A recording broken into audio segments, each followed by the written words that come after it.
Hi, in this video we're going to be looking at half butterfly, known as Janu Shirshasana in a yang practice, and butterfly, known as Baddha Konasana in a yang practice, all right? So in Janu Shirshasana, really how wide the knees are is subjective to your range of motion in your abductor range of motion. If you notice that you're just focused on the tightness on the back of the leg, just like any straight leg seated forward fold or standing, we want to be able to bend that knee. So you take that awareness off the back of the leg and into the hip joint. If this is a lot of torque on the knee, you can always modify, tuck a block under there. This is far more effective in practice than no props and just kind of fighting everything and not really getting anywhere, all right? We want to change that narrative. We want to love our body that we're in and love its range of motion, whatever it is, wherever the starting point is. Work with what you have rather than fighting it and wishing it were different. So, and I encourage you to also kind of instill that into your students, okay? It's super important. So I've got everything modified here. We'll come into a forward fold. I like to round the back. You can drop the head, you know, get that nice line all along the spine.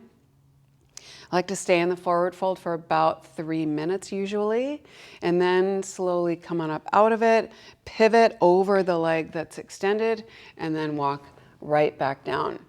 So when I come into this forward fold over to the side, my left sit bone lifts up off of the floor.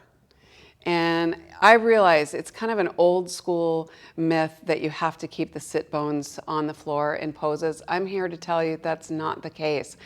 If what happens when you lean forward is that left butt cheek lifts up off of the floor, let it. It's how you're built. Be okay with it. Work with what you have. There are going to be a lot of situations where that happens in a yin or a yang practice for that matter. So I'm in this forward fold. I'm going to stay here for maybe 2 minutes, all right? So then you would slowly come on up out of this. So we're looking at, 5 to 6 minutes on this one side. Slowly come out of it, take a little 30-second rest, get into the other side, and you are looking at a solid 12 to 13 minute portion in your sequence right there. So keep this timing in mind. It's really important. Less is more in a yin practice. And just be really careful and aware, or just be really aware of the timing and the possibilities, okay? This practice is all about sitting in discomfort. So just use that to your advantage. When we take a look at butterfly, now we're looking at torque on both knees here. So for me personally, my left knee is always a little bit in process. So I don't need to modify both sides. I will modify one side for my practice, and I'll recommend that. Nothing has to be so even all the time. I just think it's kind of a myth that we can create symmetry. Our two sides are so different. Our two sides are so different that I just love to explore our two sides are so different. Explore how different the sides are and treat them differently. So for me, I have to treat my left knee differently, but that doesn't mean that I need to force my right knee, which is perfectly fine, to back off as well. All right, so in butterfly, keep the soles of the feet together. There's kind of an outdated practice kind of stemming from a particular lineage of yoga where when you come into this, you want to open the soles of the feet like a book. In yin, just let that go. Just keep the soles of the feet together and allow the torso to tilt forward. You're moving the pelvis forward. So you want to think of it as I'm on the back of my sit bones. Now I'm on top of them. Now I'm moving to the front of them. So it's a good way to think about it. I like to stand butterfly anywhere from 3 to 6 minutes in a class.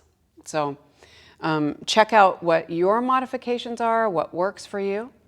Some people like to sit up on a block in butterfly, and what this does is it gets the hips up higher than the knees. For me, what that does is it puts more torque on my knees. So because that's my experience, I don't usually offer that as an option, maybe a smaller blanket. But that modification or that prop comes from the school of stretching hamstrings. So even using a little bit of a blanket to lift the hips might give you a little more range of motion in this pose, but it also is going to work against your own bony structure. We want to work with it in this practice. So when you sit up on a blanket, you'll notice that you might be able to get more forward into it, but you're getting out of the joint itself. All right, so just keep these things in mind when you're investigating these poses in your own practice, all right? Have fun, and I'll see you in the next video.